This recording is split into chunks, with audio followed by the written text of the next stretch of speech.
Hello hi friends, ನೀವು ಕಾಯ್ತಾ ಇರೋಂಥ ವಿಡಿಯೋ ಇವತ್ತು ಬಂತು ನೋಡ್ರಿ. ಅಳತೆ ಬ್ಲೌಸ್ ತೊಗೊಂಡು ಇವತ್ತು ಮಾರ್ಕ್ ಹಾಕೋದು ಕಂಪ್ಲೀಟಾಗಿ ಒಂದು ಬ್ಲೌಸ್ನ ಹೇಗೆಲ್ಲ ನಾವು ಮಾರ್ಕ್ನ ಹಾಕಬೇಕು ಅನ್ನೋದನ್ನು ಹೇಳ್ಕೊಡ್ತೇನೆ. ಓಕೆ, ಇವತ್ತು ಬರೀ ಬ್ಯಾಕ್ ಸೈಡ್ ಪಾರ್ಟ್ನ ಮಾತ್ರ ಕಲಿತೀರಾ. ಈ ವಿಡಿಯೋ ಮಿಸ್ ಮಾಡಿಕೊಂಡ್ರೆ ನಿಜವಾಗ್ಲೂ ಬಹಳ ಸಫರ್ ಆಗ್ತೀರಾ. ಯಾಕಂದರೆ ಪಿನ್ ಟು ಪಿನ್ ಇದರೊಳಗೆ ನಾನು ತೋರಿಸಿದ್ದೀನಿ ಕಟ್ಟಿಂಗ್ನ ಹೆಂಗೆ ಮಾಡ್ತೀನಿ ಅಂತ ಹೇಳಿ. ಇವತ್ತು ನಾನು ಹಾಕ್ತಿರೋದು 40 ಸೈಜ್ ಬ್ಲೌಸ್ ಅದ. ಬಟ್ ನಿಮ್ಮ ಹತ್ರ ಯಾವುದೇ ಬ್ಲೌಸ್ ಇರಲಿ, ಅದರ ಅಳತೆನ ತೊಗೊಂಡು ನಾವಿವತ್ತು back side part complete video ಇವತ್ತು ಪಿನ್ ಟು ಪಿನ್ ಹೇಳ್ಕೊಡ್ತೇನೆ. ಓಕೆ, ನೆಕ್ಸ್ಟ್ ಈ ವಿಡಿಯೋ ಆದಮೇಲೆ ಫ್ರಂಟ್ದೂ ಅದರದ್ದು ತಿಳಿಸ್ಕೊಡ್ತೀನಿ. ಹಾಗಿದ್ರೆ ಚಿಂತೆ ಮಾಡೋದು ಬೇಡ ಮೇಡಮ್, ನನಗೆ ಫ್ರಂಟ್ ಬ್ಯಾಕ್ ಅಳತೆ ಬ್ಲೌಸಿಂದ ಹೆಂಗೆ ಹಾಕೋದು ಅಂತ ಕೇಳ್ತಿದ್ರಲ್ಲ. ಇವತ್ತು ಹಾಗಿದ್ರೆ ಖುಷಿ ಈ ವಿಡಿಯೋ ನೋಡಿ ನೀವು ನಿಜವಾಗ್ಲೂ ಖುಷಿ ಆಗ್ತೀರಿ. ಬರೀ ಹಾಗಿದ್ರೆ ಸ್ಟಾರ್ಟ್ ಮಾಡೋಣ ಇವತ್ತಿನ ವಿಡಿಯೋ. ಅಲ್ಲಿವರೆಗೂ ಯಾರೆಲ್ಲ ಸಬ್ಸ್ಕ್ರೈಬ್ ಮಾಡ್ಕೊಂಡು ನೋಡ್ತಾ ಇಲ್ಲ ಸಬ್ಸ್ಕ್ರೈಬ್ ಮಾಡ್ಕೊಳ್ಳಿ. ನಾನು ಪ್ರತಿ ಸಾರಿ ಹೇಳ್ತಿರ್ತೀನಿ, ಇಲ್ಲಿ ನಾವು ಅರ್ಧ ಇಂಚು ಫಸ್ಟ್ ಮಾರ್ಕ್ ಹಾಕುವಾಗ ಮಾರ್ಜಿನ್ ಲೈನ್ ಅಂತ ಹೇಳಿ ಅರ್ಧ ಇಂಚನ್ನು ಹಾಕ್ಕೊಳ್ಳೇಬೇಕು. ಇದು ಬಿಗಿನರ್ಸಿಗೂ ಆಗಿರ್ಬೋದು, ನಮಗೊಂದು ಬೇಸ್ ಸಿಕ್ಕಂಗಾಗುತ್ತೆ ಈ ರೀತಿ ಹಾಕ್ಕೊಳ್ಳೋದ್ರಿಂದ, ಹಿಂಗೆ ಹಾಕ್ಕೊಳ್ಳೋದ್ರಿಂದ. ಇನ್ನೊಂದು ಏನಂದರೆ ಮೆಥಡ್ಗಳನ್ನ ಚೇಂಜ್ ಮಾಡೋದಕ್ಕೆ ಹೋಗಬೇಡ್ರಿ. ಒಂದೊಂದೇ ಮೆಥಡ್ಗಳನ್ನ ಕಲಿತು ಅದನ್ನ ಅಳವಡಿಸ್ಕೊಳ್ರಿ. ಒಬ್ರದ್ದು ಆರ್ಮ್ ಹೋಲು, ಒಬ್ರದ್ದು ಇನ್ನೊಂದು ಇದನ್ನ ನೋಡಿಕೊಂಡು ಆ ಥರ ಸ್ಟಿಚ್ ಮಾಡೋದಕ್ಕೆ ಹೋಗಬೇಡ್ರಿ. ಓಕೆ, ಈಗ ಬ್ಲೌಸಿನ ಉದ್ದ ತೊಗೊಳ್ಳೋಣ. ಬ್ಲೌಸ್ ಫುಲ್ ಲೆಂತ್ ಎಷ್ಟು ಬರ್ತದೆ ಕರೆಕ್ಟಾಗಿ ಸರಿಯಾಗಿ ನೋಡ್ಕೊರಿ. ಮೇಲ್ಗಡೆ ಸ್ಟಿಚಿಂಗ್ ಲೈನಿಂದ ಕೆಳಗಡೆ ಸ್ಟಿಚಿಂಗ್ ಲೈನ್ವರೆಗೂ 14.5 14.5 ನಮ್ಗೆ ಉದ್ದ ಲೆಂತ್, ಫುಲ್ ಲೆಂತ್ ಅದ. ಈ ಫುಲ್ ಲೆಂತನ್ನು ಇವಾಗ ಮಾರ್ಕ್ ಮಾಡ್ಕೊಳ್ಳೋಣ. ಅದೇ 14 ಇಂಚಿಗೆ ಒಂದು ಲೈನ್ ಹಾಕ್ಕೊಂಡು ಸ್ಟ್ರೇಟ್ ಲೈನ್ ಡ್ರಾ ಮಾಡ್ಕೊಳತ್ತೀನಿ. ಸ್ಕೇಲ್ ಯೂಸ್ ಮಾಡಿರಿ. ನಂತರ ನೆಕ್ಸ್ಟ್ ಒಂದು ಅರ್ಧ ಇಂಚಿಗೆ ಮೇಲ್ಗಡೆ ಮಾರ್ಜಿನ್ ಲೈನು ಅದನ್ನು ಹಾಕೋಬೇಕು. ಓಕೆ, ಈಗ ಫುಲ್ ಲೆಂತ್ ಅಂತೂ ಆಯಿತು. ಈಗ ನೆಕ್ಸ್ಟ್ ಏನು ಮಾಡೋದಂದ್ರೆ, ಈಗ ಒಂದು ಸೈಡಿಂದ ನಾನು ಹಿಂಗೆ ಹಿಡ್ಕೊಂಡು ಏನು ಮಾಡ್ತೀನಿ, ಸೈಡ್ ಪಾರ್ಟ್ನ ಹೆಂಗೆ ತೊಗೋಬೇಕು ಅನ್ನೋದನ್ನ ಹೇಳ್ಕೊಡತ್ತೀನಿ ನೋಡಿರಿ. ಈಗ ಅರ್ಧ ಇಂಚ್ ಕೆಳಗಡೆ ಬಿಟ್ಟಿದ್ವಲ್ಲ ಅದನ್ನ ಬಿಟ್ಟು ಅದ್ರ ಮೇಲಿಟ್ಟು ಈಗ ನೋಡಿರಿ, ಇಲ್ಲೊಂದು ಲೈನಿಗೆ ಮತ್ತು ಲೈನ್ ಮೇಲೆ ಇನ್ನೊಂದು ಮಾರ್ಕ್ನ ಹಾಕ್ಕೊಳ್ತೀನಿ. ಓಕೆ, ಇದರಿಂದ ಏನಾಗ್ತದಂದ್ರೆ ನೀವು ಹೇಳಿರೋದೇನು ಬ್ಲೌಸಿಂದ ಬ್ಲೌಸ್ಗೆ ನಾವು ಹೆಂಗೆ ಮಾರ್ಕ್ ಹಾಕ್ತೇವೆ ಅಂತ ಕೇಳಿದ್ರಿ. ಓಕೆ, ನಾವಿಲ್ಲಿ ಯಾವುದೇ ರೀತಿ ಫಾರ್ಮುಲಾಗಳನ್ನ ಯೂಸ್ ಮಾಡೋಂಗಿಲ್ಲ ಈ ಬ್ಲೌಸ್ ಒಳಗೆ. ಯಾಕಂದರೆ ಫ್ರೆಂಡ್ಸ್ ಇವತ್ತು ಕಂಪ್ಲೀಟಾಗಿ ಈ ಬ್ಲೌಸ್ ಒಳಗೆ ಅದಲ್ಲ, ಹಾಗಾಗಿ ನಮ್ಗೆ ಫಾರ್ಮುಲಾಗಳು ಬೇಡ. ನೆಕ್ಕಿಂದ ಹೆಂಗೆ ತೊಗೊಳೋದಂದ್ರೆ ಹೇಳ್ತೇನೆ ನೋಡಿರಿ. ಈಗ ನಾನು ಸರಿಯಾಗಿ ಸ್ಲೀವಿಂದ ಹಿಡಿದು ಇಲ್ಲೊಂದು ಸ್ಕೇಲ್ನ ಹಾಕ್ಕೊಳ್ತೀನಿ. ಈಗ ನಿಮ್ಗೆ ಸ್ಟ್ರೇಟಾಗಿ ಒಂದು ಲೈನ್ ಸಿಕ್ಬಿಡ್ತದೆ. ಓಕೆ, ಹಿಂಗೆ ಸ್ಟ್ರೇಟಾಗಿ ನಾನು ತೊಗೊಂಡಾಗ ನನಗಿಲ್ಲಿ 5.25 5.3 ಓಕೆ ಇಂಚ್ ನಮ್ಗೆ ಸಿಗುವಂಥದ್ದು ಈಗ. ಓಕೆ, 5.3 ಅದ. ಈಗ ಈ 5.3 ಒಳಗೆ ಶೋಲ್ಡರ್ ಎಷ್ಟು ತೊಗೋಬೇಕು, ಈ ನೆಕ್ ಅದ್ರೊಳಗೆ ಹೆಂಗೆ ಮೈನಸ್ ಮಾಡ್ಬೇಕು ಅನ್ನೋದನ್ನು ಹೇಳ್ತೀನಿ ನೋಡಿರಿ. ಈಗ ಶೋಲ್ಡರ್ ಅಂತೂ ನಿಮ್ಗೆ ಸಿಕ್ತು. ದೆನ್ ಇನ್ನೊಂದು ಏನಂದರೆ ನಿಮ್ಮ ಕನ್ಫ್ಯೂಷನ್ ನೆಕ್ ಎಷ್ಟು ಬರ್ತದೆ ಸ್ವಲ್ಪ ಕನ್ಫ್ಯೂಸ್ ಆಗ್ತದೆ. ಯಾಕಂದರೆ ಎಕ್ಸ್ಪಾಂಡ್ ಆಗ್ತೈತಿ ಅಂದ್ರೆ ಸ್ಟಿಚ್ ಆಗ್ತೈತಿ ನೆಕ್. ಓಕೆ, ಹಿಂಗೆ ಒಂದೊಂದು ನೀವು ಮಾರ್ಕ್ನ ಹಾಕೋರಿ. ಓಕೆ, ಈಗ ನೋಡಿರಿ ನಮ್ಗೆ ಇಲ್ಲಿ ರೆಡಿ ಸೈಜ್ ಸಿಕ್ಬಿಡುತ್ತೆ. ಇಲ್ಲಿಂದ ಇಲ್ಲಿಗೆ ಎಷ್ಟು ಆಗ್ತದೆ ಟೇಪ್ ಇಟ್ಟು ನೋಡೋಣ ಅಂತ. 5.3 5.3ಕ್ಕೆ ಇದು ನಮ್ಗೆ ಶೋಲ್ಡರ್ ಫುಲ್ ಶೋಲ್ಡರ್ ಸಿಗ್ತಾ ಇರೋದು.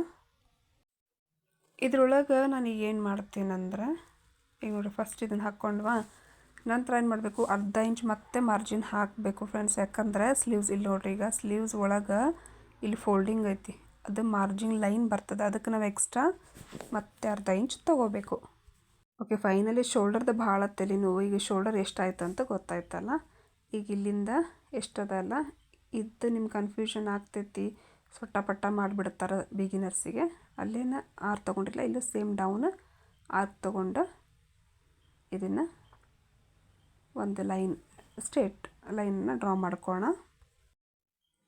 ಓಕೆ, ಈಗ ಅರ್ಧ ಇಂಚ್ ಇಲ್ಲಿ ಬರಬೇಕಾಗಿತ್ತು, ಕೆಳಗಡೆದ ತೊಗೋಣ. ಮೇಲ್ಗಡೆ ರೆಡಿ ಬರಬೇಕು ನಮಗಲ್ಲಿ. ಓಕೆ, ಮೇಲ್ಗಡೆ ಒಂದು ಲೈನ್ ಏನದಲ್ಲ ರೆಡಿಯಾಗಿ ಅಲ್ಲಿಗೆ ಬರಬೇಕು ಅಂತ. ಈಗ ಓಕೆ, ಶೋಲ್ಡರ್ ಏನೋ ಒಂದು ಲೈನ್ ನಮ್ಗೆ ಸಿಕ್ತು. ಬಟ್ ನಮ್ಗೆ ಇವಾಗ ಏನು ಮಾಡೋಣ, ಈ ಶೋಲ್ಡರ್ ಪಟ್ಟಿ ಇಲ್ಲಿ ಇದು ಎಷ್ಟು ಬರ್ತದೆ ನೋಡೋಣ. ಈಗ ನೋಡಿರಿ, ಇಲ್ಲಿ ಪೈಪಿಂಗ್ ಅದ. ಈ ಪೈಪಿಂಗ್ ಬಿಟ್ಟು ನಾನು ಕೌಂಟ್ ಮಾಡ್ತೇನೆ. ಓಕೆ, ಈ ಪೈಪಿಂಗ್ ಬಿಟ್ಟು ಇಲ್ಲಿಗೆ 2.5 2.5 ನಮ್ಗೆ ಶೋಲ್ಡರ್ ಸಿಗತ್ತದ. ಈ ಶೋಲ್ಡರ್ನ ಫಸ್ಟ್ ಹಾಕೋಣ, ಯಾಕಂದ್ರೆ ಒಂದೊಂದು ಸರಿ ಏನಾಗ್ತದೆ, ನೆಕ್ ಎಷ್ಟು ತೊಗೋಬೇಕು ಅನ್ನೋದು ಗೊತ್ತಾಗಂಗಿಲ್ಲಲ್ಲ. ನೀವು ಹಿಂಗೆ ಮಾಡೋದ್ರಿಂದ ನಿಮ್ಗೆ ನೆಕ್ ಈಸಿಯಾಗಿನ ಸಿಕ್ಬಿಡ್ತದೆ, ಇಷ್ಟ ತೊಗೋಬೇಕಂತ ಗೊತ್ತಾಗ್ತದೆ. ಈಗ ನೋಡಿರಿ, ಇಲ್ಲಿಂದ 2.5 ತೊಗೋಬೇಕು, ಇಲ್ಲಿಂದ 2.5 ಕೌಂಟ್ ಮಾಡಬೇಕು. ಓಕೆ, 2.5, ಯಾಕಂದ್ರೆ ನಮ್ಗೆ ಸ್ಲೀವ್ಸಿಗೆ ಮತ್ತೆ ಒಳಗೆ ಹೋಗ್ತದೆ. ಈಗ ಇಲ್ಲಿ 1/4 ಇಂಚ್ ಬಿಡ್ತೀನಿ. ಪೈಪಿಂಗು ಹೆಮ್ಮಿಂಗು ನೀವೇನು ಮಾಡ್ತೀರೋ ಮಾಡ್ಕೊರಿ. ಓಕೆ, ಅಂದರೆ ನೀವು ಹಿಂಗೆ ಹಾಕ್ಕೊಳ್ಳೋದ್ರಿಂದ ಏನಾಗ್ತೈತೆ, ಎಕ್ಸಾಕ್ಟ್ ಅವ್ರು ಏನು ಕೊಟ್ಟಿದ್ದಾರಲ್ಲ ಅಷ್ಟು ಹಾಗೆ same pin to pin blouse ರೆಡಿಯಾಗಿ ಸಿಗ್ತದೆ ನಿಮ್ಗೆ. ಅಬ್ಬಾ, ಈಗ ನೆಕ್ ಆಯಿತು, ಶೋಲ್ಡರ್ ಫೈನಲಿ ಸಿಕ್ತು. ಈಗ ನೆಕ್ ಇದು ಹೆಂಗೆ ಅದಲ್ಲ ಹಂಗೆ ಸೇಮ್ ಡ್ರಾ ಮಾಡ್ಕೊಂಬಿಡ್ರಿ. ಎಸ್, ಒಂದು ಬ್ಲೌಸಿಂದ ಬಿಗ್ ಕನ್ಫ್ಯೂಷನ್ ಅಂದರೆ ಶೋಲ್ಡರ್, ಅದ್ರೊಳಗೆ ನೆಕ್ ಹೆಂಗೆ ತೆಗಿಬೇಕು ಅನ್ನೋದು ಒಂದು ದೊಡ್ಡ ಕನ್ಫ್ಯೂಷನ್, ಹೌದಲ್ಲ. ಓಕೆ, ಈಗ ನೋಡಿರಿ, ನಾನು ಹಿಂಗೆ ಅದು ಹೆಂಗೆ ಅದಲ್ಲ ಹಂಗೆ ಡ್ರಾ ಮಾಡಿರಿ ಸೇಮ್. ಓಕೆ, ನಾನು ಒಂದು ಏನು ಅದು ಹೆಂಗಿತ್ತು ಹಂಗೆ ಡ್ರಾ ಮಾಡ್ದೆ. ಬಟ್ ಇದನ್ನು ಹೆಂಗೆ ತೊಗೋಬೇಕು ಅನ್ನೋದನ್ನ ಹೇಳ್ಕೊಡ್ತೀನಿ ಬರ್ರಿ. ಈಗ 5.5 ಅದು ರೆಡಿ ಬರ್ಲಿಕ್ಕತ್ತದಲ್ಲ, ಈಗ ಅದನ್ನ ಸ್ಟ್ರೇಟ್ ಲೈನ್ ಡ್ರಾ ಮಾಡ್ಕೋಣ.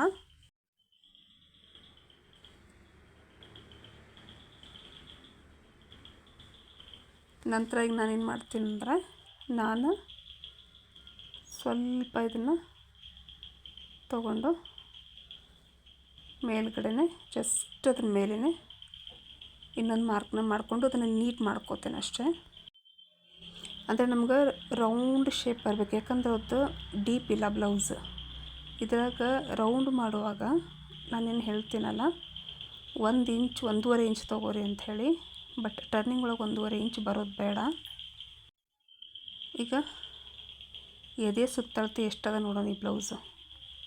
ಇದು ಎಷ್ಟು ಸೈಜಿಂದ ಅಂದ್ರೆ 10 ಅಂದ್ರೆ 10ಕ್ಕೆ. ಬಟ್ ಈ ಭಾಗನೇ ತೊಗೋಬೇಕು ನೀವು, ಇದು ಉಕ್ಸ್ ಪಟ್ಟಿ ಭಾಗ ಅದ, ಉಕ್ಸ್ ಹಚ್ಚಿದ್ದು ಈ ಭಾಗನೇ ತೊಗೊಳ್ಬೇಕು. ಸೊ ಅಂದ್ರೆ ಕಂಪ್ಲೀಟಾಗಿ ಒಂದು ಬ್ಲೌಸಿಂದ ಅಳತೆ ಸಿಕ್ಬಿಡ್ತದೆ ನಿಮ್ಗೆ. ಅಂದರೆ ಇದು 40 ಸೈಜ್ ಬ್ಲೌಸ್ ಅದ. ಓಕೆ, 40 ಸೈಜ್ ಅಂದರೆ ಈಗ 10ಕ್ಕೆ ನಾನಿಲ್ಲಿ ಮಾರ್ಕ್ನ ಮಾಡ್ಕೊತೀನಿ. 10ಗೆ ಒಂದು ಮಾರ್ಕ್ನ ಮಾಡ್ಕೊಳ್ರಿ. ಓಕೆ, ಎದೆ ಸುತ್ತಳತೆ ಅದೇ ಒಂದು ಭಾಗ 10 ಇಂಚ್ ಬಂತು. ಇದನ್ನು 4 ಭಾಗವಾಗಿ ಮಾಡಿಕೊಂಡಾಗ ಸೊ 40 ಸೈಜ್ ಬ್ಲೌಸ್ ಇದು. ಓಕೆ, ಇವಾಗ ನಮ್ಗೆ ಆರ್ಮ್ ಹೋಲ್ದು ಏನದ ನೋಡ್ಕೊಳ್ಳೋಣ ಬರ್ರಿ. ಈಗ ಇದ್ರೊಳಗೆ ನಾನು ಶೋಲ್ಡರ್ಸ್ನು ಚೇಂಜ್ ಮಾಡುತ್ತೇನೆ. ಇಲ್ಲೇನು ಮಾಡ್ತೀನಿ, ಒಂದು ಕಾಲು ಇಂಚ್ ಡೌನ್ ತೊಗೋತೇನೆ. ಓಕೆ, ಈಗ ನೋಡಿರಿ, ಇಲ್ಲಿಂದ 1/4 ಇಂಚ್ ಡೌನು, ಅರ್ಧ ಇಂಚ್ ತೊಗೋಬೇಕು. ಬಟ್ ಇವ್ರದ್ದು ಜಾಸ್ತಿ ಡೀಪ್ ಇಲ್ಲ, ಸೊ ಹಾಗಾಗಿ ನಾನು ಬರೀ 1/4 ಇಂಚ್ ಮಾತ್ರ ಡೌನ್ ಮಾಡಲಿಕ್ಕತ್ತೀನಿ. 1/4 ಇಂಚ್ ಮಾಡೋದ್ರಿಂದ ನಿಮ್ಗೆ ಆರ್ಮ್ ಹೋಲ್ ಒಳಗೆ ರಿಂಕಲ್ಸ್ ಅನ್ನೋದು ಬರೋಂಗಿಲ್ಲ, ಮುದ್ದೆ ಎಲ್ಲೂ ನಿಮಗೆ ಕಾಣಿಸಂಗಿಲ್ಲ. ಓಕೆ, ಈಗ ಮೇಲೆ ಶೋಲ್ಡರಿಂದ ಹಿಡಿದು ತೋಳಿನ ಒಂದು ರೌಂಡ್, ಆರ್ಮ್ ಹೋಲ್ ರೌಂಡ್ ಎಷ್ಟದ ಅಂತ ನೋಡ್ಕೊಳ್ಳೋಕ್ಕೆ ಇದು ನೋಡಿರಿ. ಈಗ ಇದನ್ನು ಹೇಳ್ಕೊಡ್ತೀನಿ. ಮೇಲೆ ಲೈನ್ ಬರುತ್ತಲ್ಲ ಅಲ್ಲಿಂದನೇ ನೀವು ಹಿಡಿಬೇಕು. ಈ ಲೈನಿಂದ ಇವಾಗ ಫಿಟ್ಟಿಂಗ್ ಲೈನ್ವರೆಗೂ ಎಷ್ಟು ಬರುತ್ತೆ ನೋಡಿರಿ. ಒಂದೊಂದು ಗೆರೆನೂ ಕೌಂಟ್ ಆಗ್ತದೆ ನಮ್ಗೆ, ಹಾಗಾಗಿ ಸರಿಯಾಗಿ ಮಾಡಿಕೊಂಡು ನಾನು ನೋಡಿದಾಗ 8.5 ಬರ್ಲಿಕ್ಕತ್ತದ. ಈ 8.5 ಇವಾಗ ಹೆಂಗೆ ತೆಗಿಯೋದು ಅದನ್ನು ಬರೀ ತೋರಿಸ್ತೀನಿ. ಇವ್ರದ್ದು ಸ್ವಲ್ಪ ಹೆವಿ ಸೈಜ್ ಇರೋದ್ರಿಂದ 1.5 ತೊಗೋಬೇಕು. ಬಟ್ 1.5 ಬೇಡ, ಅದಕ್ಕೆ 1/4 ಇಂಚ್ ಕಡಿಮೆ ಮಾಡೋಣ. 1/4 ಇಂಚ್ 1.3 ಇಂಚು ಬಂದರೆ ಸಾಕು ನಮ್ಗೆ. ಆರ್ಮ್ ಹೋಲ್ ರೌಂಡ್ ಅನ್ನೋದು ಇಲ್ಲಿ ನಿಮ್ಗೆ ಯಾವುದೇ ರೀತಿ ನೆರಿಗೆಗಳು ಬರಲ್ಲ. ಬ್ಯಾಕ್ ಸೈಡ್ ಅದನ್ನು ಕೂಡ ನಿಮ್ಗೆ ಅವಾಯ್ಡ್ ಆಗ್ತದೆ. ಓಕೆ, ಕರ್ವ್ ಮಾಡುವಾಗ ಸ್ವಲ್ಪ ಹುಷಾರಾಗಿ ಕರ್ವ್ ಮಾಡ್ಕೊಳ್ರಿ ಅಷ್ಟೇ. ಕರ್ವಿಂಗ್ ಮಾತ್ರ ಭಾಳ ನೀಟಾಗಿರಬೇಕು, ಫ್ರೀ ಹ್ಯಾಂಡ್ ನಿಮ್ದು. ಈಗ ನಾನು ಫುಲ್ ಮೇಲ್ ಶೋಲ್ಡರಿಂದನೇ ಕೌಂಟ್ ಮಾಡೋಣ. 8.5 ಇದು ಬರುತ್ತೋ ಇರೋ ನೋಡೋಣ. ಬರಲಿಲ್ಲ ಅಂದರೆ ಮತ್ತೇನು ಸ್ವಲ್ಪ ಡೌನ್ ತೊಗೋಬೇಕಾಗುತ್ತಷ್ಟೆ. ಎಕ್ಸಾಕ್ಟ್ 8.5 ಅದ. ಇಷ್ಟೇ ನೋಡಿರಿ. ಆರ್ಮ್ ಹೋಲ್ ರೌಂಡ್ ಹೆಂಗೆ ತೊಗೋಬೇಕು ಅನ್ನೋದನ್ನ ಲಾಸ್ಟ್ ಒಂದು ವಿಡಿಯೋ ಒಳಗೆ ಹೇಳ್ಕೊಟ್ಟಿನಿ. ಆ ವಿಡಿಯೋ ಮತ್ತು ಸ್ಕಿಪ್ ಮಾಡಬೇಡ್ರಿ. ಓಕೆ, ಇವಾಗ ಆರ್ಮ್ ಹೋಲ್ ರೌಂಡು ನಮಗೆ ಪರ್ಫೆಕ್ಟಾಗಿ ಬಂದದ.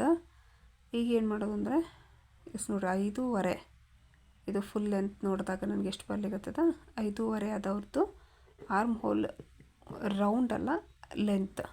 ಈಗ ಶೋಲ್ಡರ್ ಏನು ಬರುತ್ತಲ್ಲ ಆ ಶೋಲ್ಡರ್ಗೆ ಎಷ್ಟಿರುತ್ತೆ 5.5 ಇಂಚ್ ಇದ್ದರೆ ಅದನ್ನು ಕೂಡ 5.5ನೇ ಇಡ್ಬೋದು. ಬಟ್ ಇವರು ಏಜ್ಡ್ ಇದ್ದಾರಲ್ಲ ಹಾಗಾಗಿ ನಮಗೇನು ಮಾಡೋಣ, ನಾವು ಒಂದು 1/4 ಇಂಚ್ ಕಡಿಮೆ ತೊಗೋಣ. ಶೋಲ್ಡರ್ 6 ಇಂಚ್ ಇದ್ದರೆ ಇಲ್ಲಿ 1/4 ಇಂಚ್ ಕಡಿಮೆ ತೊಗೋಣ. ಓಕೆ, ಈಗ ನೆಕ್ಸ್ಟ್ ಏನು ಮಾಡಬೇಕು ಅಂದರೆ ನಮಗೆ ಬೇಕಾಗಿರೋದು ವೇಸ್ಟ್ ಅಂದರೆ ಸೊಂಟದ ಸುತ್ತಳತೆ. ಈಗ ಉಕ್ಮನಿ ಏನು ಮಾಡಿದ್ವಿ ಅಲ್ವಾ ಆ ಪಟ್ಟಿ ಬಿಡಬೇಕು, ಅದನ್ನು ಕೌಂಟ್ ಮಾಡಬೇಡ್ರಿ. ಒಂದು 3 ಇಂಚಿಗೆ ಹೀಗೆ ಪ್ರೆಸ್ ಮಾಡ್ತಾ ಮಾಡ್ತಾ ಮಾಡ್ತಾ ಚೆಕ್ಕೊಳ್ತಾ ಹೋಗ್ರಿ, ಯಾಕಂದರೆ ಒಂದೊಂದು ಎಳೆ ಕಡಿಮೆ ಬಿದ್ದರೂ ಬ್ಲೌಸ್ ಹಾಳಾಗ್ತದೆ. ಈಗ ಫೈನಲಿ 33 ಅದ ವೇಸ್ಟ್ ಸೈಜ್ ಅಂದರೆ ಸೊಂಟದ ಸುತ್ತಳತೆ 33 ಅದ. ಈ 33ನ 4 ಭಾಗ ಅಂದರೆ ನೋಡ್ರಿ ಇಲ್ಲಿ ಹಿಂಗೆ 4 ಫೋಲ್ಡಾಗಿ ನೀವು ಮಾಡಿಕೊಂಡು ಇದರ ಒಂದು ಭಾಗ ಎಷ್ಟು ಬರುತ್ತೆ ನೋಡ್ರಿ.